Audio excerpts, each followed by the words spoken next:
Welcome back to the Gem Cutter's Craft. This is Justin K. Prim, and today we are in Sainte-Marie-Aux-Mines, France for the Sainte-Marie Gem Show. Sainte-Marie is one of Europe's biggest gem shows, and it's very interesting because of the way that the show's set up. There's two sections of the show. Half of it is the mineral section, and half of it is the gem section. So currently we're strolling through the mineral section. We can see crystals, we can see beads, we can see fossils, we can see some polished material as well and carvings.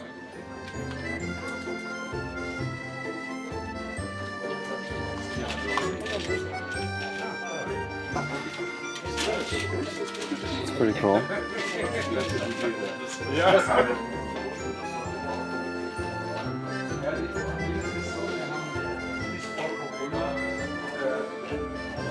One thing that makes this show special and so different from other shows like Hong Kong or Bangkok is the fact that we're not in a convention center, we're not even inside, we are in the middle of the mountains in a medium-sized village in France, and it's impossible to go around the show and not realize that, because everywhere that you look you can see mountains in the back and the beautiful buildings and houses that are all over the city.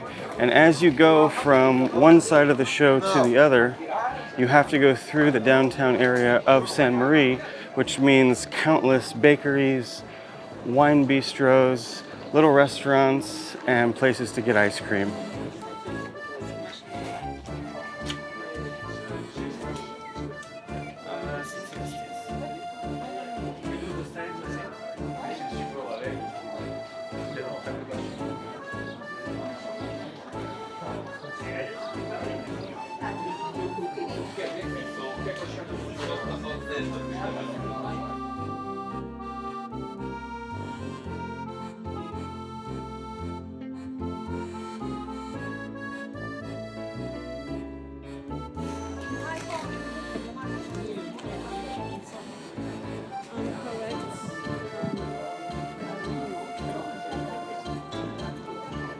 Not here.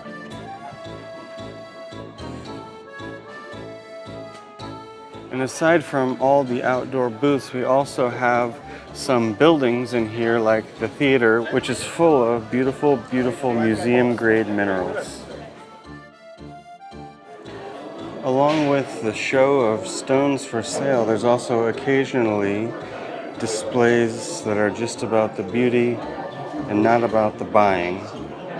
Here we are in the Val Expo, one of the exhibition halls of the show.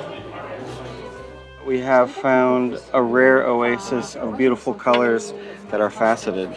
So, what do you got today? What's been interesting in the booth for you on this show?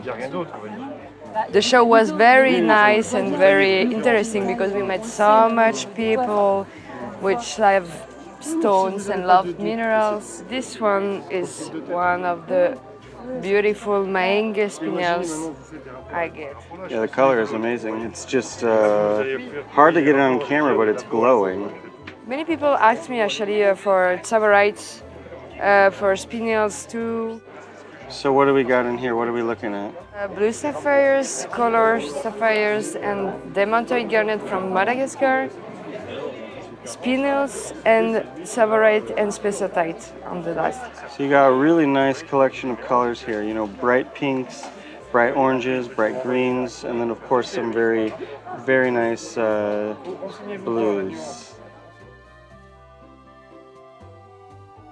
So we found some local material, stuff that we don't see very often, which is French sapphires, and well-cut ones at that.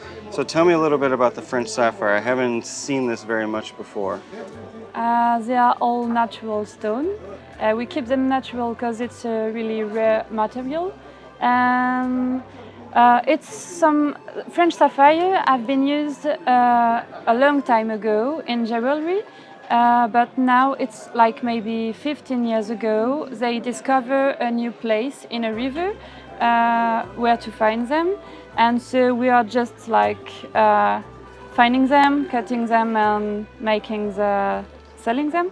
And the story is that my husband at the beginning was not a lapidary.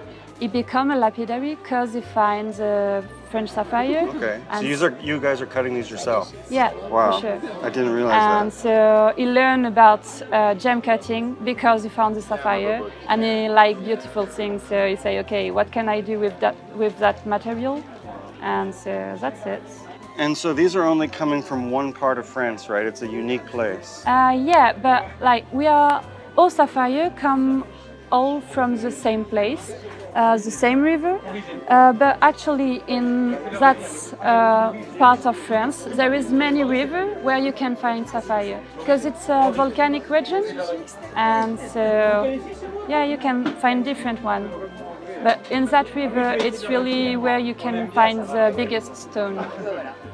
And of course, you know that the first place that I'm going to run to is not the minerals or the cut stones, but the rare books of my friend Christophe, who we saw last time in the video from Gem Genève. I got so much cool stuff from him on the last show that I told him, I'm bringing some money, bring some more cool stuff. And he said he definitely would. So we're gonna have to go through some of these postcards and some of these old books and see if there's anything especially interesting about the history of gem cutting. 1849, 250 copy, okay? Maybe it's my 7 or 8 copy that I have in my hand. It's surprising that we have so many copy for the small printing. But this is probably so this is one that's on my list. It's not very old, but it turns out to be very, very rare. Only a few copies are floating around on the market and very, very expensive. So something that I'll have to save up for probably a couple of years, I think. But so cool to be able to see it in person and just be able to kind of touch the pages. So this is The Art of Lapidary from a gem cutter, Honoré Langchon, who was living in Septmoncel, Jura, but had his cutting place in Paris. So he was kind of one of these gem merchants that were going between the Jura for cutting and Paris for selling, and this is the record that he left behind of everything that was going on in the world of cutting in France in 1850. Luckily, there's a PDF copy online, so I've already read it, but just to be able to have this in my collection would be amazing, but sadly not today. There's even a swimming pool of gem shows.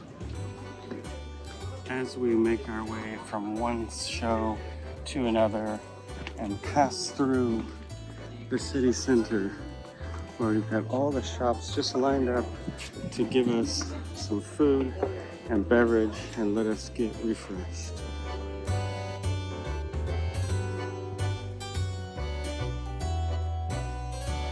So now we have crossed the center of the city and we are headed into the gem side. So let's see what kind of polished beauties that we can come across.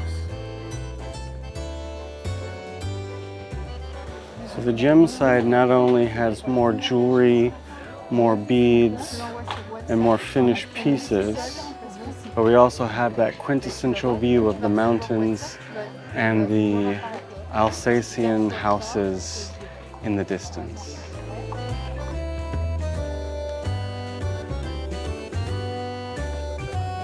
Okay, we are in Sainte-Marie, and here we are again with Antoine, and showing us since Tucson he has upgraded the machine, so we now have tabler, the table adapter cutter, and we have a performer.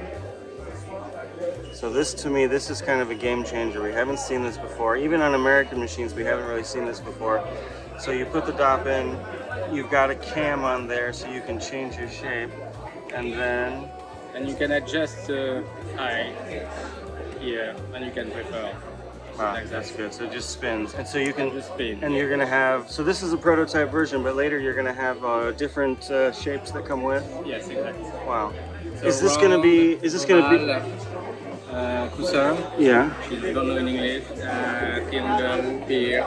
So, is this gonna be a standard or is it an extra? No, it's gonna be standard, like that when it will be done, you will be able to put it here and continue with your mechanical stick. Because of the Yeah, like indexed thing. index, and you can start to cut. Wow. That's awesome.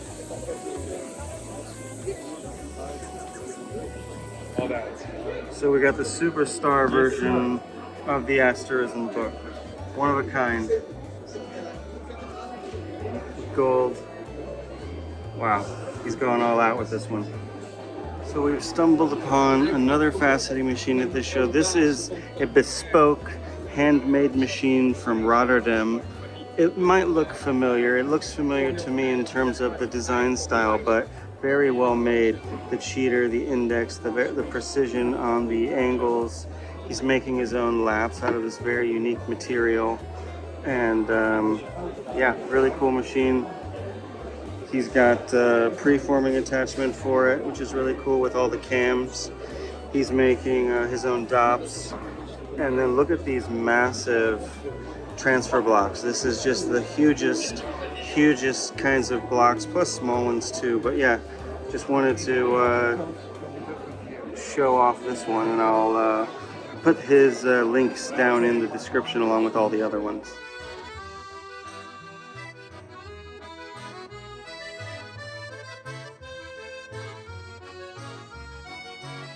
So we have discovered some beautiful engravings. So tell us, sir, what are we looking at here? So here we are looking at a topaz, and in the topaz you can see there is like a trapped octopus, like in the water bubble. And if you look at the back side, you can see the engraving is like I use the traditional method to make intaglios, which was made for decades and centuries. And I used it to put it in a gem. And when you put the gem in the other sense, you have like a three-dimensional effect in it. Wow. And you can make the octopus alive when you move the bubble. It's amazing. I'll show you in the second piece. This one is a real cameo. And this cameo was carved into a mother of pearl. And I tried to make it as most real as possible. So you see, I first of all carved the overall shape, make the shape the more aesthetic possible, and then I gave the details. So you can see all the skin and the eyes, etc. Looks amazing. Thank you. How long did it take to do it? 4 days. 4 days. 4 days, like non-stop, no sleep? Yeah, not non-stop, no sleep. I took some sleep, but in terms of hours, it was like 40 hours to make it. Wow. And then if you look more closer to the eyes, I inserted French sapphires in it. Oh, wow. Yeah, you can just see the little blue dot. Yeah. It's amazing. And just to insert the blue sapphire took me 2 hours. Gosh. And then at that point, the whole thing's done, so you have some fear that you could break it at that point, right? Or were you confident? Yeah, I was, like completely feared when I set it on the ring. Oh gosh, yeah. So- Then there's still a chance you could lose it. Yeah. Destroy all that hard work. I made it with very, very high care, I was very careful. So we have stumbled into another gem cutter here at the show who even has brought his machine with us. So what's going on here? Tell me about what's going on. Well, I'm cutting a little citrine for the show to show the people how cutting is done, And so are you normally working on this? This is your Yeah, main this machine? is the machine I'm working with. Yeah, And you are somewhere in France. Where are you coming from? southwest of France. Yeah. So show us some stones. What's been the best thing of the show so far? Oh, there are many things like this nice mandarin garnet, pretty awesome. And then there are some special cuts in there. If you look at the back, there are some bubbles in there, and I polished, and it gives a special effect to the stone like this. So this, you're starting it with the faceting machine, but then you're taking it and Yes. using engraving tools? Yeah, then I need to do it by hand, you know, the bubbles. Okay. And I make tool to polish them, so, and finish the facet after. You do some classes and stuff, right? You're doing Yeah. some for people that want to learn how to cut? Yeah, sure. People are coming home and for a week, and then I teach them how to cut cabochon first day, and then facet the rest of the week. No, it's a home studio. I've got a workshop in the back of my garden. Okay. Yeah. Is it all graves, or you have different ones? No, only one student at a time, so they're working on this machine. Yeah. Okay, we have stumbled into another friend. What's going on, Sophie? Yeah, we're selling colored gemstones here. So, what is your thing that you're most excited about in the show today? I'm a big fan of tourmaline, so I want to have as many colors as possible because the shades of tourmaline are amazing. You can have like any shades of pink, some crazy colors. I like the kind of a peachy one. Oh, that one's really nice. Yeah, that's really cute. Where's that coming from, do you know? Well, those ones are Nigerian. And then they've been cut in Bangkok. Well, the party sapphires from Fura is one of my last buy, and people are really like the geometrical shapes, Oh, yeah. the double colors. Oh, yeah, you can see lots of yellow, lots of blue. Yes, and then I tend to collect any type of garnets, you know, from spessartite, essonite, rhodolite, Mali. So many colors. Yes. So, it looks like you are all about the selection of colors between the opals, the garnets, the tourmalines, the spinels. That's your jam? Yes, the color gestos is like my absolute passion, and I want to have like as many colors as possible. Very nice. So we have run into even more gem cutters with more gem cutting machines. This is Florian. Tell us about this machine that you have built. Well, this is a typical French cutting machine with jump peg technology.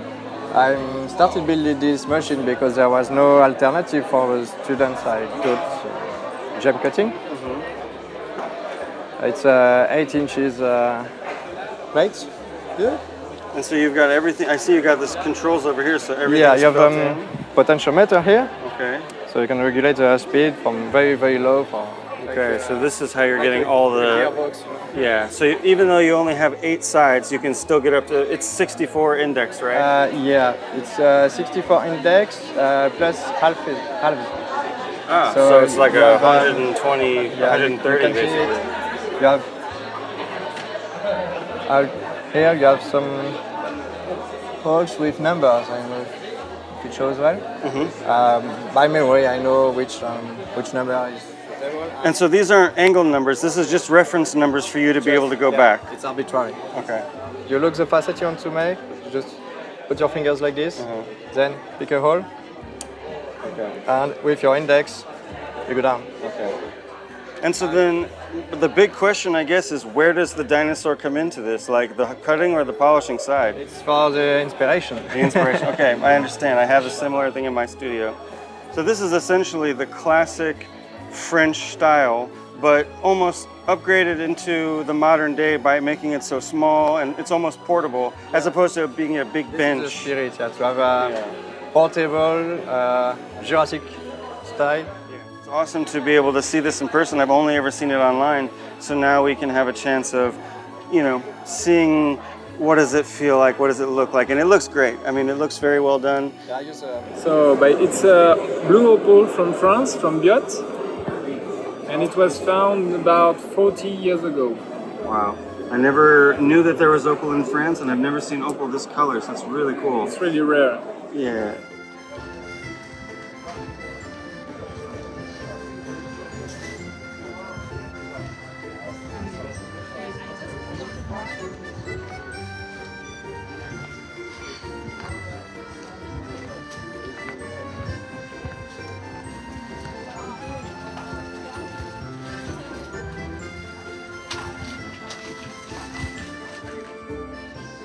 I like this part of the show. It feels like we're at a gem show in the middle of the woods, which is kind of fairy-like feeling.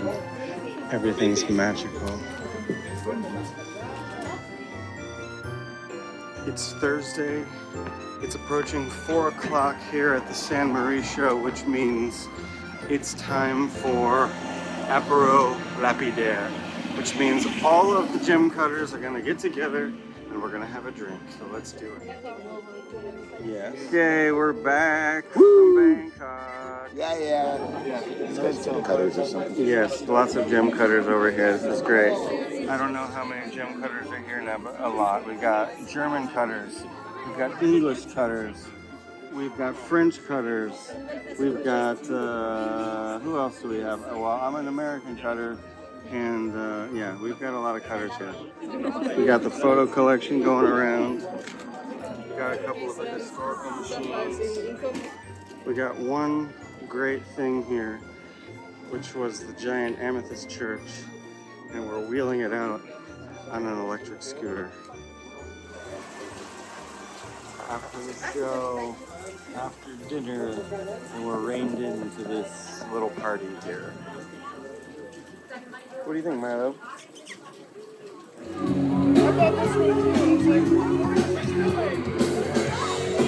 The Sainte-Marie after party.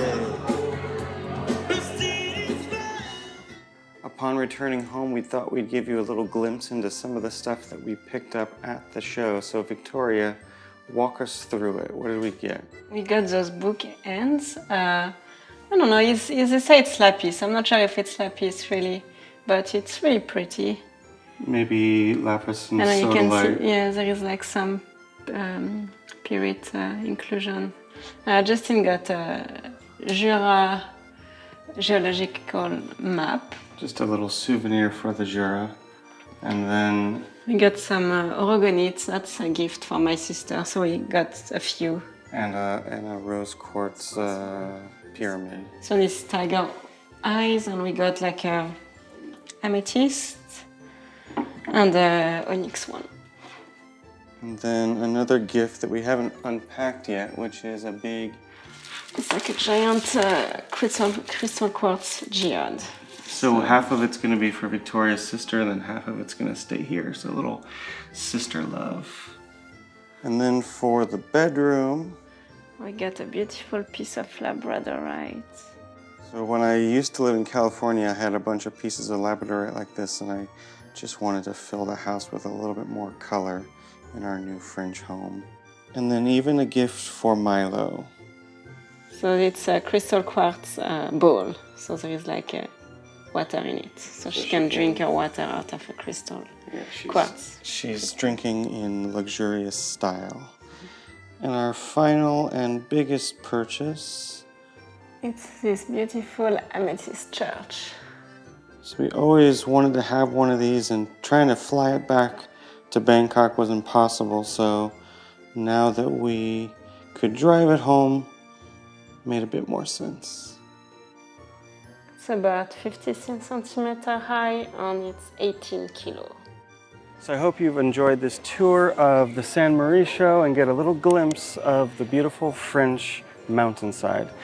This has been Justin K. Prim for the Gem Cutters Craft, and I'll see you next time somewhere out there.